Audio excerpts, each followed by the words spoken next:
जय माता रानी की दोस्तों, जुगराज हैं आप सभी, सफल हो आपका सारा काम। मैं दीपा नेगी, रुद्रप्रयाग जिला और घिमतोली गोवटी, आप सबोते मेरू सादर प्रणाम। दूर देखो तो मंजिल नहीं आती समझ, पास जाओ तो उलझन तुरंत जाती सुलझ। छल कपट से दूर भावों में घुली मधुरता, शानो शौकत से दूर कर्तव्य में पूर्ण सजगता। ठूंसे से दिखते पत्थर पर दिल में रमी नरमाई, जोश जिनके इरादों में वही चढ़ते हैं चढ़ाई। रेडियो केदार 91.2 FM पर आपका स्वागत है। मैं हूं आपके साथ भुवन देवराड़ी। इस वक्त आज हम किस विषय पे बात करेंगे उसके बारे में बताने से पहले मैं आपको कुछ दृश्य दिखाना चाहूँगा। मेरी ठीक सामने आप देख सकते हैं बर्फ़ से ढकी लंबी हिमालय पर्वत श्रृंखला है, साथ ही कुछ चोटियाँ हैं और उन चोटियों पर बसे हुए गांव हैं। गाँव के बीच में खेत है, साथ ही वो पगडंडियाँ हैं जो इन गाँवों को एक दूसरे से जोड़ती हैं। आज का कार्यक्रम शुरू करने से पहले मैं आपको बता दूं कि इस वक्त मैं हूं अगस्त्यमुनि ब्लॉक के घिमतोली बाज़ार में, और घिमतोली बाज़ार में आने का मुख्य उद्देश्य ये है, और जो हमने आपको कविता भी बताई वो भी इसी आज के हमारे एपिसोड से जुड़ी हुई है। मेरे साथ एक खास मेहमान है, दीपा नेगी जी। घिमतोली में रहने वाली दीपा नेगी के बारे में मैं पहले आपको बता दूँ। एक गृहिणी हैं, यहाँ से लगभग 30 किलोमीटर के आसपास मायका है। 19 साल की उम्र में इंटर पास करने के बाद शादी हो गई थी और पिछले 13 सालों से यहीं घिमतोली में जो पहाड़ों में जीवन होता है उस जीवन को जी रही हैं। बात इसलिए भी करनी ज़रूरी हो जाती है कि गांव के परिवेश में और ख़ास तौर पे इस दुर्गम क्षेत्रों में रहने वाली एक महिला कैसे सोशल मीडिया के ज़रिए आज अपने जीवन की दिशा को बदल रही है। मैम से बातचीत का सिलसिला शुरू करें उससे पहले मैम, अक्सर आपके जो हमने वीडियो देखे हैं उसमें जो आप शुरुआत करती हैं, थोड़ा उसकी कुछ लाइनें अगर आप हमारे दर्शकों के लिए या श्रोताओं के लिए बोल पाएँ, किस अंदाज में करती हैं? जय माता रानी की दोस्तों, जुगराज हैं आप सभी, सफल हो आपका सारा काम। मैं दीपा नेगी, रुद्रप्रयाग जिला और घिमतोली गोवटी, आप सबोते मेरू सादर प्रणाम। जी हाँ, दीपा नेगी जैसा मैंने बताया नाम है मैडम का। सोशल मीडिया और ख़ास तौर पे यूट्यूब पे वीडियो बनाने का काम करती हैं। कंटेंट क्रिएटर भी कह सकते हैं आप, और कंटेंट जो आसपास का जीवन है, आसपास का समाज है, उसी से संबंधित होता है, या आप ये कहें कि पहाड़ों का जो जीवन है उसको अपने वीडियो के ज़रिए सामने लाने की कोशिश करती हैं। तो सवाल यही है मैम कि शुरुआत कैसी हुई थी? एक महिला जो गाँव में रहती है, खेतीबाड़ी का भी काम करती हैं, साथ में जो पशुपालन है वो काम भी करती हैं, बच्चे भी हैं, और घर परिवार में जो भी काम होते हैं, गाँव की जो ज़िंदगी होती है वो पूरा पिछले 13 सालों से करती आ रही है और अभी भी करती हैं। कैसे शुरुआत हुई थी? तो सबसे पहले मतलब हर एक इंसान जो होता है उसके मन में कुछ करना, कुछ बनने की तो चाहत होती है। अगर ज़्यादातर मैं बोलूँ तो मेरे तो मन में कुछ बनने की, कुछ करने की चाहत थी, पर कारणवश मेरी शादी 19 साल की उम्र में हो गई। कहते हैं ना कि गांव में मानते हैं कि जन्म कुंडली दिखाते हैं, अभी भी हमारे पहाड़ों में ये सब मानते हैं। तो मेरा भी शादी का कोई विचार नहीं था, लेकिन अचानक मेरी शादी का प्रोग्राम बन गया। यानी बोले थे पंडित की 26 साल की एज होगी तो तभी इसकी शादी होगी, और तब तक का ज़माना कुछ ऐसा था कि 26 साल की लेडीज मतलब लड़कियां अनमैरिड नहीं रह सकती थी। लोग कहीं बातें कहने लगते थे, तो मेरे मम्मी पापा भी ऐसे हो गए कि यार 26-27 साल तक तो तू कैसे अनमैरिड रहेगी, तो 19 साल में तेरी शादी के जोग बनने, तो ठीक है कर देते हैं। तो होगी, शादी होगी। तो शादी के बाद मैं पढ़ना चाहती थी पर नहीं पढ़ पाई कुछ कारणवश। मतलब मैं कुछ फैमिली के उसमें ऐसे पड़ गई कि मुझे कुछ भी करने का मौका नहीं मिल पाया। काम तक ही मेरी लाइफ हो गई, मैं दिन रात काम काम काम। तो मैंने कहा मेरी ज़िंदगी तो व्यर्थ ही हो गई। मतलब होता है ना, इतना सारा काम कर रहे हैं, लेकिन मैं चाहती थी हमेशा से कि मैं कुछ करूं, कुछ बनूं, क्योंकि मेरे पापा लोग, मेरे मम्मी लोग सब चाहते थे कि तेरे में हुनर है। मेरे माँ के साइड से भी सब बोलते थे कि तू कुछ कर सकती है, तेरे में है कुछ करने की क्षमता, तू कुछ कर सकती, लेकिन मैं कुछ नहीं कर पाई। तो धीरे धीरे मुझे ये समझ आने लगा कि मैं दुकानदारी भी कर रही हूँ, मैं घर का काम भी कर रही हूँ, मेरे घर में गाय भी हैं, मतलब दूध की जगह मैं घर का दूध खा रही हूँ, खेती की जगह मैं खेती कर रही हूँ, दुकान की जगह मैं दुकान भी चला रही हूँ। तो ऐसा सोचा मैंने कि यार हम बहुत कुछ कर सकते हैं। हम लोग अपने आप पे सोचते हैं कि मैं खेती का काम कर रही हूँ, बस मेरी ज़िंदगी यहीं तक सीमित है। अरे मैं तो ये बोलती हूँ, जिस टाइम पे आप 2 मिनट मतलब किसी दूसरे की चुगली करते हो, किसी के बारे में तुम 6 मिनट यानी कभी कभी तो 1 घंटा भी लगा देते हैं गांव की औरतें एक दूसरे की चुगली करने पे। तो मैं बोलती हूँ जिससे आप लोग अपना टाइम वेस्ट हो चुगली करने में लगा रहे हो, उससे अच्छा कुछ करो। ये प्रेरणा कहाँ से मिली मैम, मतलब शुरुआत कैसी हुई थी, मैं वो जानना चाह रहा हूँ कि घर का काम आप कर रही थी, दुकान कर रही थी, पशुपालन जैसा मैम बता रही हैं वो भी था, खेती बाड़ी भी थी, बच्चे भी थे। पहला वीडियो किस कंडीशन में बना था?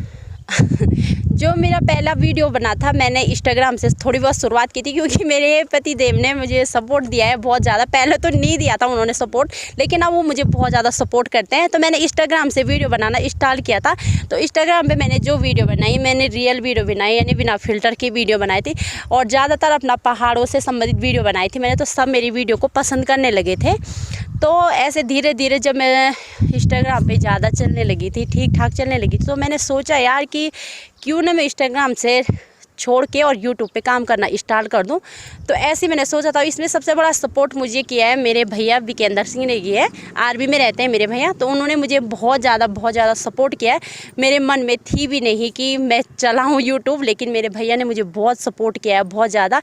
तो सबसे पहले मैं अपने भैया को बोलते हैं ना कि कुछ भी सक्सेस के पीछे किसी ना किसी का हाथ होता है, तो मेरी सक्सेस के पीछे मेरे भाई का ही हाथ है, मेरे जो भैया है उनका सबसे बड़ा हाथ है। मैम अब जो हम इंटरव्यू करना चाह रहे थे, अब उसकी शुरुआत करते हैं, और शुरुआत मैं वहीं से करूँगा।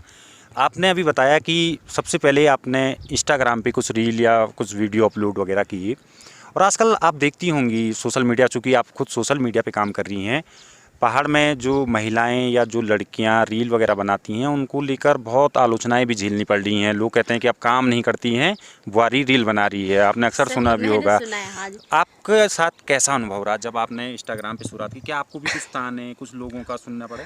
मैं क्या बताऊँ आप लोगों को, मुझे बहुत सारे ताने सुनने पड़े। मुझे अपने ही गांव से सुनने को मिला है, मैंने सुना भी है कि मैं जब वीडियो बनाना स्टार्ट करती थी तो कहीं लेडीज़ें मतलब मेरे अगल बगल से दूर भागना स्टार्ट कर देती थी कि यार ये वीडियो बना रही है, इसकी बुआरी को शर्म नहीं है, ये है। हाल ही में 7 महीने पहले हमारे घर रत्न नरेंद्र सिंह नेगी जी आए थे जोगतोली में, तो उनसे खास मुलाकात हुई मेरी। मैं मतलब माता रानी का ही आशीर्वाद रहा होगा, मैंने उनके बगल पे जाके उनके साथ फ़ोटो खींची। अभी मेरे पास फ़ोटो है, वीडियोज़ है उनकी पड़ी हुई, तो मैंने उनके साथ फ़ोटो खींची। तो हमारे गांव में कहीं लेडीज़ों ने ऐसा कहा कि उसको शर्म नहीं थी, मतलब उसको शर्म है ही नहीं कि वो इतने आगे गई और फ़ोटो खिंचवा ली, उसका तो हस्बैंड उसको कुछ नहीं बोलता है। तो मैंने एक ही बार ठानी, मैं एक बार थोड़ा वो भी हो गई थी, सैड हो गई थी। मैंने कहा ये लोग ऐसा कैसे बोल सकते हैं ना। तो मैंने कहा छोड़ो। फिर मैंने एक चीज़ सोची, मैंने कहा अगर मैं अपनी मर्यादा में रह के ये सब काम करती हूँ, अपने धर्म को देखती हूँ कि मैं एक पत्नी हूँ, एक माँ हूँ, एक बहू हूँ, और साथ में एक बेटी भी हूँ, एक बहन भी हूँ, अगर मैं ये सब चीज़ें अपने दिमाग में लेके चलूँ, तो मैंने कहा मेरा कोई कुछ नहीं बिगाड़ सकता और मैं कुछ नहीं कर सकती, गलत मैं कुछ करूँगी नहीं, बस माता रानी का आशीर्वाद ही चाहिए। तो मैंने ऐसे सोचा अगर मैं अपने मर्यादा में रह के ये सब काम कर रही हूँ तो मुझे दुनिया की बातों से कोई फ़र्क नहीं पड़ता है। हाँ बिल्कुल, ये अपने जो दर्शक हमें देख पा रहे हैं या सुन पा रहे हैं, मैं आप लोगों को भी बताना चाहूँगा, इंसान जब किसी भी काम की शुरुआत करता है तो आसपास का जो माहौल होता है वो इतना नकारात्मक बना दिया जाता है, और उसमें तमाम आलोचनाएं, कहानियाँ, किस्से और मनगढ़ंत बातें होती हैं। तो कई बार कई व्यक्ति होते हैं जिनके अंदर वो हुनर होता है, वो टैलेंट होता है, लेकिन समाज की आलोचनाओं को सुन के फिर वो अपने कदम पीछे खींच लेते हैं। और कहा भी जाता है कि एक बार अगर आप ठान चुके हैं और उसके बाद आप आलोचनाओं की परवाह किए बिना आगे बढ़ें तो निश्चित रूप से सफलता मिलती है। और दीपा नेगी जी इसका जीता जागता उदाहरण है। अब सोचिए कि अगर इंस्टाग्राम की उस पहली रील पे जो आलोचनाएं झेलनी पड़ी, अगर उसी दिन वो अपना ये सफ़र बंद कर देती तो शायद इस वक्त वो यहाँ पे हम लोगों के बीच में नहीं होती, या फिर आप लोग उन्हें देख और सुन नहीं पा रहे होते। मैम जब ये पूरा सिलसिला शुरू होने लगा तो जो आपने बताया कि समाज, परिवार, तमाम लोग थे, गांव के लोग थे या जो आस पड़ोस के लोग थे, अब कितना चेंज आया है उन लोगों में? अब मैं मतलब जस्ट बात करूं आपसे तो आज वही लोग मेरी वीडियो में खुद आते हैं। मैं नहीं भी बोलूं उनको कि मेरी वीडियो में आओ, लेकिन वो खुद मेरी वीडियो में आते हैं। मुझे इसी बात की खुशी होती है कि मुझे अपने आप पे कभी कभी सच में, वैसे तो मैं बोलती हूँ कभी इंसान में अहम नहीं आना चाहिए, क्योंकि मैं बोलती हूँ, मैं तो हमेशा यही प्रार्थना करती हूँ भगवान से, कार्तिकेय से, कि अगर मैं आज इस स्थान पे हूँ, कल मैं कहीं ऊंचे स्थान पे भी चली जाऊँ तो मेरे में अहम घमंड कभी नहीं आना चाहिए। काफ़ी कुछ सुना मैंने, एक दो बार तो मेरे सर में भी दर्द होने लगा था कि मैं रोई भी। सच बात यह है कि मैं रोई भी हूँ कि जब दुनिया ने, समाज ने बोला कि यार उसको शर्म नहीं है, फ़ोन लेके आगे से चल रही है। मतलब उसके परिवार में सबसे बड़ी मेरी सासू जी ने मुझे बहुत डांटा है। सच में मैं सच बताऊँ तो सच में बहुत डांटा है मेरी सासू जी जो है पुराने ख्यालात की हैं। मैं मानती हूँ उनकी भी, वो इस ज़माने की नहीं है, वो थोड़ा पुराने ख्यालात के है। तो उन्होंने बोला तूने तो हमारा नाम ख़राब कर दिया, तूने तो मतलब ये आप समझ सकते हो आगे कि उन्होंने बहुत कुछ कहा मुझे बहुत, मतलब कभी कभी मेरे सर में भी बहुत ज़्यादा दर्द होता था कि यार अगर मैं कुछ करना चाह रही हूँ, कुछ बनना चाह रही हूँ, मैं इसमें गलती क्या कर रही हूँ। मैं ये बोल रही हूँ, अगर मैं अपने संस्कृति को, अपने पहाड़, अपने कल्चर को दिखा रही हूँ तो इसमें मैं गलत कहाँ कर रही हूँ और क्या गलत कर रही हूँ, मुझे यही समझ नहीं आता था। तो मेरी सासू जी ने भी मुझे बहुत डांटा। फिर मेरी फैमिली से, यानी मेरे मायके से जो मेरे मम्मी पापा हैं, तो उन्होंने मुझे बहुत सपोर्ट दिया है। उन्होंने बोला तू काम कर, हम तेरे साथ हैं। तो उसके बाद धीरे धीरे मेरे पतिदेव जो हैं मेरे हैवी जी, तो उन्हें इस चीज़ पे विश्वास नहीं था कि यूट्यूब से भी हम पैसा कमा सकते हैं। उन्हें बिल्कुल, वो उनका एक ही है, उन्होंने बचपन से ही मेहनत करी है, बहुत दुख देखे हैं उन्होंने, बहुत गरीबी झेली है उन्होंने। तो उन्हें एक ही था कि उठो, अब मेहनत करो, बोझा बो को या कुछ भी ड्यूटी है उसको करो, उसी से पैसा है, बाकी और किसी भी चीज़ में पैसा नहीं है। लेकिन जब मैं धीरे धीरे यूट्यूब पे काम करने लगी तब तक उन्हें कोई भरोसा नहीं था कि पैसा वाकई पैसा मिलता है या पैसा आता है। वो बोलते थे छोड़ यार, सब बकवासी है, ऐसा कुछ नहीं है। तो भैया मैं आपको सच बताऊं तो जब मेरी फर्स्ट पेमेंट आई तो मैं क्या ही बताऊं, मेरे पतिदेव ने सच में वो इतने वो हो गए, उन्होंने कहा ये सच है, तेरे पैसे आ गए हैं। तो मैंने कहा, मैं तो इतनी खुश हुई। तो जो मेरी यूट्यूब की फ़र्स्ट सैलरी है उसे मैंने अलग से अभी तक सेव रखा हुआ है। सेव इसलिए रखा हुआ है कि मैं सबसे पहले उससे मतलब अपनी माता रानी के लिए कुछ ख़रीदना चाहती हूँ। उसके बाद में अपनी जो भी यूट्यूब की सेकंड पेमेंट मेरी आई है उसका तो मैं बाद में यूज़ करूँगी, लेकिन उसको मैंने स्पेशली बचा के रखा है। तो आप एक बात बताइए, जो पेमेंट आ रही है उसकी हिस्सेदारी भी होती है? पति भी कहते हैं भाई लाओ, ये तो मेरा हक बनता है? नहीं, मेरे हस्बैंड ने ऐसा कुछ नहीं बोला कि मेरा हक बनता है। सास कहती होंगी कि मेरे लिए कुछ लाओ। हाँ, सास के लिए तो मैं बहुत कुछ लाती हूँ, और जो मेरी सेकंड पेमेंट्स आई है मैंने उससे अपने सास को भी दिया है, लेकिन मैंने उसका वीडियो नहीं डाला है। वीडियो मैंने इसलिए नहीं डाला, मैंने कहा लोग बोलेंगे कि क्या सास को पैसे दे रहे। तो सबसे पहले जब मेरी सास लोग सब तो मेरा, जब सास मतलब सैलरी से जो भी सामान वगैरह था वो आप लेके गई सास के पास, तो आपने बताया नहीं कि ये वही वीडियो के हैं जो आप उस समय मुझे डांट? अरे भैया हाँ, मैंने तो बताया, अभी हाल ही में मेरी सासू जी ने मेरे साथ खुद 6-7 वीडियो बना ली है। आज कल ही मतलब आधे महीने में मेरी सास ने मेरे साथ 6-7 वीडियो बनाई, और मेरी सास आज खुद बोली है मुझे वीडियो में निकाल, मैं गाना गाना चाहती हूँ। तो मुझे सच में मुझे भरोसा नहीं होता। मैम, बहुत सारे लोग मैं देखता हूँ कि यूट्यूब पे या सोशल मीडिया के जो प्लेटफॉर्म हैं वहाँ पे काम कर रहे हैं, लेकिन कंटेंट क्या चुना जाए? कई लोग तो सिर्फ जैसे कॉपी पेस्ट या फिर किसी दूसरे को देख के कॉपी कर लेना, भाई ये ऐसा कर रहा तो मैं भी ऐसा करूँगा, वो कंटेंट ज़्यादा लंबा नहीं चल पाता है। लेकिन आपने किस कंटेंट को चुना और कैसे उस पर काम किया, या किस पे आपका मुख्य फोकस रहता है? मतलब मैं ऐसा बोलती हूँ, अगर आपको सोशल मीडिया पे अगर यानी यूट्यूब पे लगा दो, अगर आपको कुछ काम करना है तो आप दूसरे को मत देखो ना वो कैसा कर रहा है, वो ऐसा करो, उसको क्यों देखना, उसकी नकल मत करो। जो आपके अंदर हुनर है आप उसको बाहर दिखाओ। मतलब जो आप फ़ोन लाते हो सामने से, तो आप दूसरे की नकल करोगे, वो ऐसा बोलना है मुझे भी ऐसे ही बोलना, तो नहीं हो पाएगा।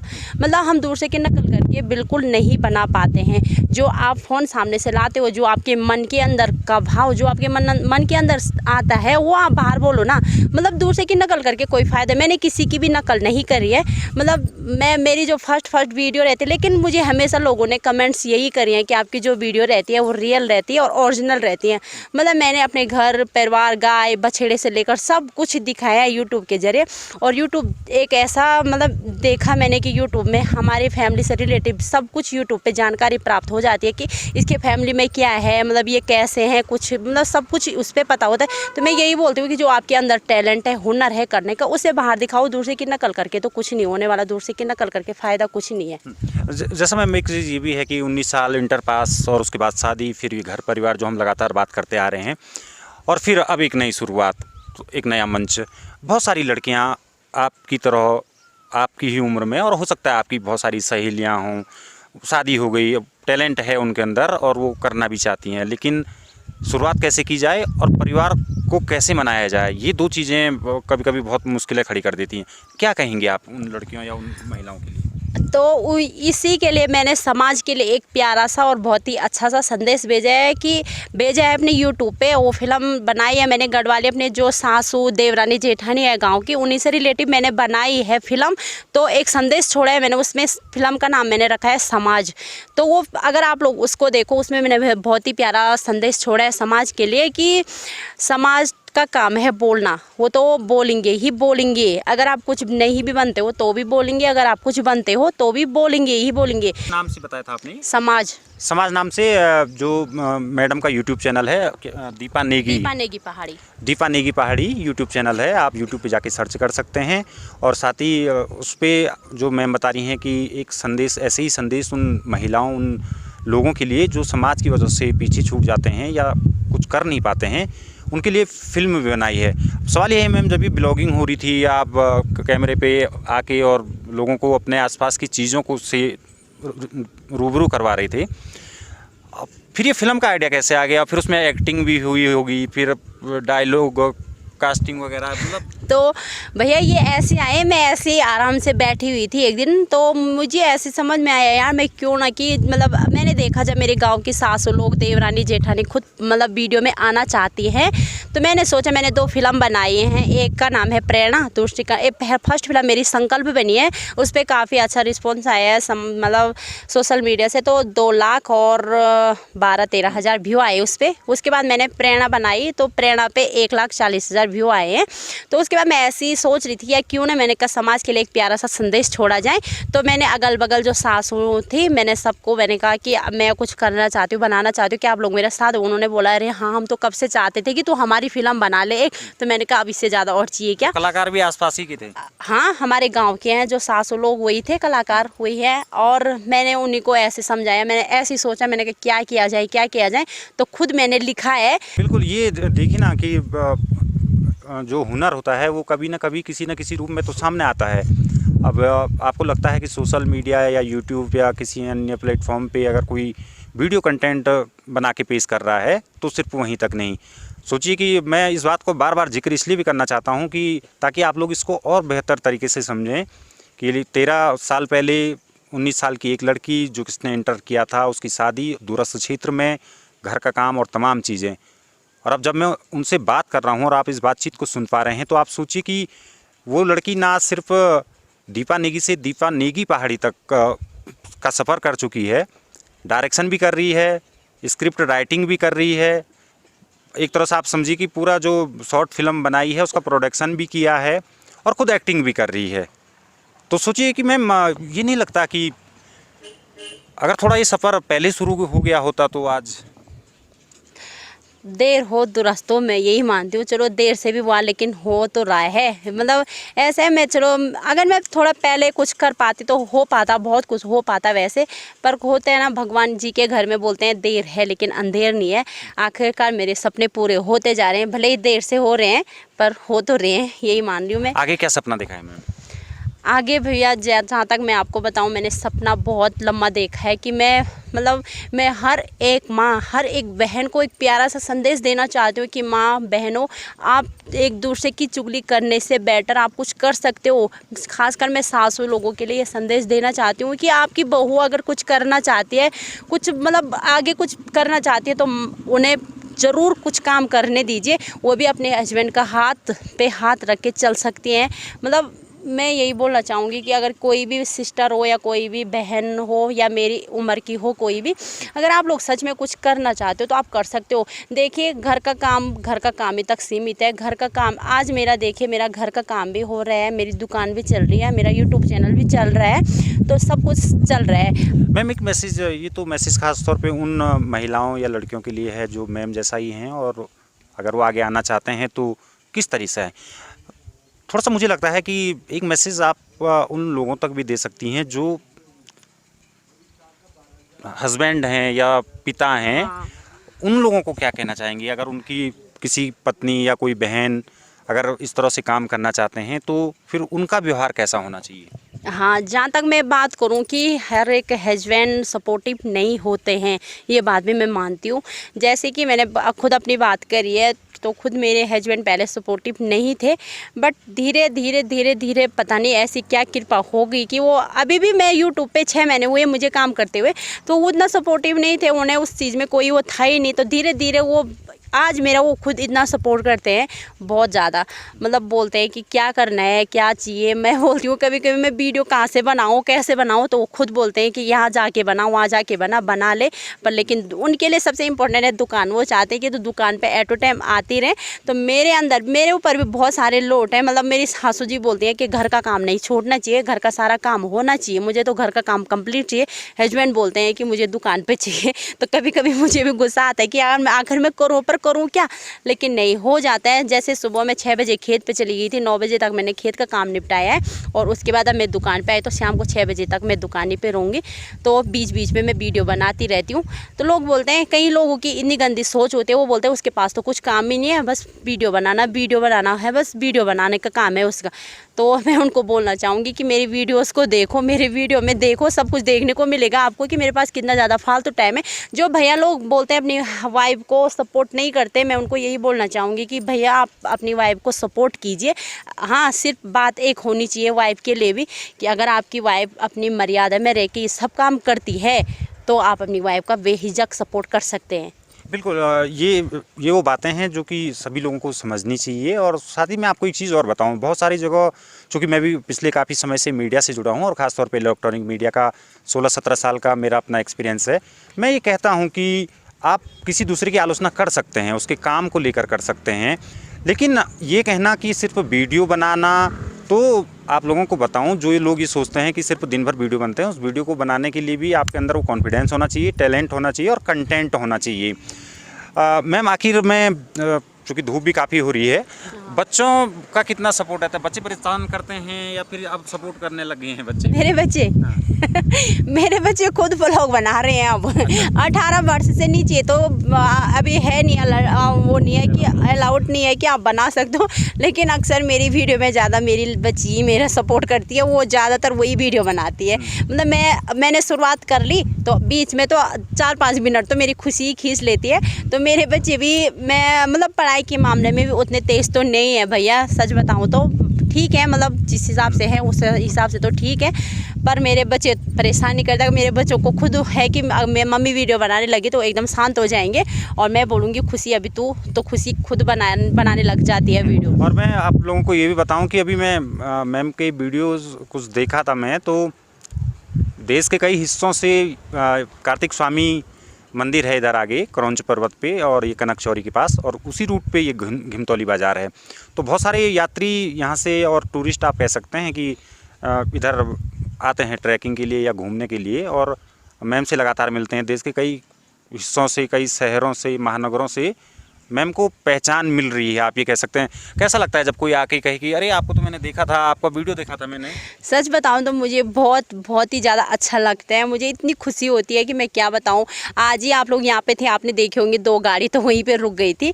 तो अक्सर यहाँ पे मतलब प्रत्येक दिन यहाँ पे गाड़ी रुकती रहती है। तो सब बोलते हैं कि आप बहुत, मतलब सब ने यही बोला कि आप बहुत अच्छी वीडियो बना रहे हो, आप अपनी पहाड़ी कल्चर को दिखा रहे हो और दिखाते रहिए। तो मैंने कहा ठीक है, मैं दिखाती रहूँगी, मैं बनाती रहूँगी, बट आप लोग सपोर्ट करिए, तो सब बहुत अच्छा लगता है। बिल्कुल। कई देखिए, जब एक दूर पहाड़ों में, कहते हैं ना, सुदूर पहाड़ों में जब एक छोटी सी सफलता की इबारत लिखी जाती है, और थोड़ा सा जैसे मकान बनाने के लिए ईंट पत्थर बजरी, उसी तरह से जब ये छोटे छोटे स्टेप उठाए जाते हैं ना, तो बहुत सकारात्मक मैसेज आते हैं। आपने बड़े बड़े महानगरों में रहते हुए लोगों को ये सुना होगा कि क्या रखा है पहाड़ों में। तो मैं कहता हूँ कि पहाड़ों में वो सब कुछ रखा है जो आपके महानगरों में नहीं है। आप दिल्ली, देहरादून या फिर किसी और दूसरे शहर में रह रहे हों और एक हाउसवाइफ के तौर पे रह रहा हूँ, तो आपकी पहचान सिर्फ एक हाउसवाइफ की होती है। लेकिन देश के अगर कोने कोने से इन पहाड़ों में ही दीपा नेगी से मिलने अगर लोग पहुँच रहे हैं, तो ये इस सफलता के लिए उनको निश्चित रूप से क्रेडिट दिया जाना चाहिए। हम आपको शुरू में ही बता चुके हैं कि हम इस समय घिमतोली बाज़ार में हैं और ये दुकान की छत है जहाँ पे मैम की दुकान है, उनकी छत है। और पीछे अगर सहयोगी मेरे अगर आप दिखाएं तो पीछे मकान है मैम का, यहाँ नीचे ये इंटर कॉलेज घिमतोली है सामने, और इसी इंटर कॉलेज के नीचे है दुकान। और ये सामने हिमालय से लगी हुई चोटियाँ हैं प्लस गांव हैं, आप देख रहे होंगे। अब मैम थोड़ा सा इधर को अगर आप दिखाएं तो घास के लिए कहाँ कहाँ तक गए हैं आप? भैया दिखाऊं क्या मैं? सामने जो कार्तिक स्वामी की चोटी दिख रही है वहां तक तो हम लकड़ियों के लिए जाते थे पहले। अब जमाना ही भैया कुछ इस तरह से था कि मतलब काम पे ही जिंदगी खराब कर दी थी हम लोग। वहाँ भी हम लकड़ियों के लिए जैसे सुबह चले गए, शाम को हम 5 बजे वहाँ से घर आते थे, तो क्या फायदा होता था? कुछ नहीं। आज हमारे घर के आसपास ही हमारी लकड़ियाँ भी हो रही हैं, घास भी हो रहा है, गाय भैंसे भी पाली जा रही है, सब कुछ हो रहा है। वो अपने आप पे बात है कि आप कितना वो करते हो। मतलब इतनी दूर जाके भी वही मिलता था और पास आके भी वही मिला है हमको। तो मैं यही बोलती हूँ कि काम में ही अपनी ज़िंदगी व्यर्थ मत करो। मैं तो नहीं बोलूँगी कभी ये कि मैं खुद पहाड़ से जुड़ी हुई हूँ, मैं तो नहीं बोलूँगी अपनी खेती बाड़ी को बंजर रखो। ये तो मैं किसी भी माता और बहन को नहीं बोल सकती, क्योंकि खुद के मैंने अपने खेत करे हुए हैं। मतलब एक भी खेत अगर ऐसे रह गया तो मुझे तो रात नींद नहीं आती है कि यार मेरा खेत हल लगाने के लिए ऐसे रह गया। जी, तो बिल्कुल ये जो बातचीत थी दीपा नेगी जी के साथ थी। जैसा कि मैंने बताया कि सोशल मीडिया पे काम करती हैं, अपने वीडियो बनाती हैं, साथ में शॉर्ट फिल्म बनाती हैं और खुद ही स्क्रिप्टिंग भी करती हैं, कंटेंट भी खुद ही तय करती हैं और साथ ही एडिटिंग भी कर लेती हैं और बढ़िया सा अपना जो भी काम है उसको ग्रो कर रही हैं। उम्मीद करते हैं कि भविष्य में ये सिलसिला ऐसे ही आगे बढ़ेगा और जो व्यूअर्स हैं वो लगातार बढ़ते जाएंगे। और लेकिन उससे भी बड़ी चीज़ ये है कि एक बहुत सुदूर क्षेत्र में रह के अपनी पहचान बना रही हैं और ये अपना में बहुत बड़ी बात है। मतलब सबसे बड़ी बात मैं आप सभी को ये बोलना चाहूँगी कि समय सबसे ज़्यादा बलवान होता है, समय से बड़ा कुछ नहीं होता है। मतलब इंसान को कभी भी अहम नहीं करना चाहिए। इंसान को ये नहीं सोचना चाहिए कि आज मेरे पास इतना पैसा है, मतलब मैं ही हूँ, जो कुछ हूँ मैं ही हूँ। लेकिन कब इंसान इतनी ऊंचाई से इतने नीचे गिर जाए, समय बदलते टाइम नहीं लगता है। जो मेरी फर्स्ट फिल्म संकल्प बनी है कुछ मेरे फैमिली से रिलेटिव बनी हुई है। तो जो घटनाएं मेरे हस्बैंड के साथ घटी हुई है, मैंने कुछ उसी पे भी वीडियो बनाना स्टार्ट करा था। मैंने सचिन रावत से बात की, मैंने कहा ऐसी ऐसी हालत थी हमारे परिवार की। पहले मेरे ससुर जी की एक छोटी सी चाय की दुकान थी, तो उसी दुकान से हमारी आज जो भी उन्नति हुई है उसी से हुई है। तो मेरे हस्बैंड ने बहुत आगे पढ़ना था, अच्छे थे पढ़ाई में भी, 10 में भी फर्स्ट डिवीज़न थी, 12 में भी फर्स्ट डिवीज़न थी, तो वो पढ़ना चाहते थे। लेकिन गरीबी के कारण, भैया गरीबी के कारण मेरे हस्बैंड नहीं पढ़ पाए। तो बोलते हैं कि मैं आज भी याद आती है उनको कि वो किसी के दरवाजे पे गए थे, मतलब कॉलेज जाना चाहते थे, किसी के दरवाजे पे गए थे पैसे मांगने कि मुझे थोड़ा पैसों की ज़रूरत है, हाँ मुझे पैसे दे दो, मैं आपके पैसे दे दूंगा। उन इंसान का कहना ये हुआ, भैया उस टाइम के पैसे तो मैं तुझे दे दूंगा लेकिन तू वापस देगा कहाँ से। तो मैंने इसी माध्यम पे भी वो संकल्प फिल्म बनाई थी। तो भैया वही दिन समय बलवान होता है, मैंने आपको यही बताया है कि समय तो सबसे बड़ा बलवान। और एक दिन ऐसा भी आया भैया, वही लोग जिनके दरवाजे पे मेरे हस्बैंड गए थे वही लोग हमारे दरवाजे पे आए और हमसे उन्होंने पैसे मांगे, लेकिन हमने वहाँ पे वो व्यवहार नहीं किया उनके साथ जो उन्होंने हमारे साथ किया था। हमने उनको कहा कि कितना चाहिए आप ले सकते हो, और अभी तक उन्होंने हमारा कर्जा वापस नहीं दिया है, सच में नहीं दिया। तो मैं ये बोलती हूँ कि अगर उसने हमारे साथ ऐसा व्यवहार किया है और हम भी उसके साथ वही व्यवहार करते तो उनमें और हमें फ़र्क क्या रह जाता। हम अक्सर अपनी वीडियो में आपको बताते हैं और उस तमाम जो पहाड़ों के जीवन से जुड़ी चीज़ें आपके लिए लेकर आते हैं, उसमें हम अक्सर कहते हैं कि पहाड़ है ना, ये पहाड़ सिर्फ दिखने में कठोर नहीं है, ये वाकई अंदर से भी बहुत कठोर हो जाते हैं कभी कभी। और ख़ास तौर पे प्रकृति जब अपने रुद्र रूप में कहते हैं कि आती है, तो फिर यहाँ कई कहानियाँ बनती हैं, कई किस्से बनते हैं। और आप किसी भी गांव में जाइए, किसी भी बुज़ुर्ग इंसान से मिलिए या फिर किसी महिला से मिलिए जो बुज़ुर्ग हैं, उनके पास कहानियों के भंडार होते हैं। कितने बार खेत जाते हुए, जंगल जाते हुए, वापस लौटते हुए, तो हर जीवन का हर पल एक कहानी बनता जाता है। और अक्सर वो कहानियाँ जब बाहर आती हैं तो नम आँखों के साथ आती हैं, रूंधे हुए गले के साथ आती हैं। और इसीलिए कहते हैं कि पहाड़ में जीवन इतना भी आसान नहीं होता जितना आपको दिखता होगा। और आज की इस पूरी बातचीत को आप तक लाने का हमारा मुख्य उद्देश्य यही था कि आप इन सुदूर क्षेत्रों में जहाँ आप हर समय अभावों का रोना रोएंगे या फिर कई चीज़ों की शिकायतें करेंगे कि यहाँ ये सुविधा नहीं, वो सुविधा नहीं और यहाँ कुछ नहीं हो सकता है, तो वहाँ पे रहकर भी आप अपने लिए अपनी पहचान ढूंढ सकते हैं। और दीपा नेगी ने वही करके दिखाया है और वही वो आगे भी करती रहेंगी। हमारी शुभकामनाएं आपके साथ हैं। और दीपा नेगी के जो भी कंटेंट है उसको देखने के लिए आप उनका जो यूट्यूब चैनल है आप उसको सर्च कर सकते हैं, उसे देख सकते। दीपा नेगी पहाड़ी के नाम से ये चैनल है। आप उस पर उनके जो वीडियो हैं, उनकी लाइफस्टाइल से जुड़े हुए वीडियो हैं, घर गांव और समाज आसपास के क्षेत्रों के वीडियो हैं, आप उसको भी देख सकते हैं। तो मुझे दीजिए इजाज़त। अगले सप्ताह इसी दिन इसी वक्त एक नई शख्सियत के साथ, उस शख्सियत के जीवन से जुड़े विभिन्न पहलुओं को आपके बीच लेकर आएंगे। धन्यवाद।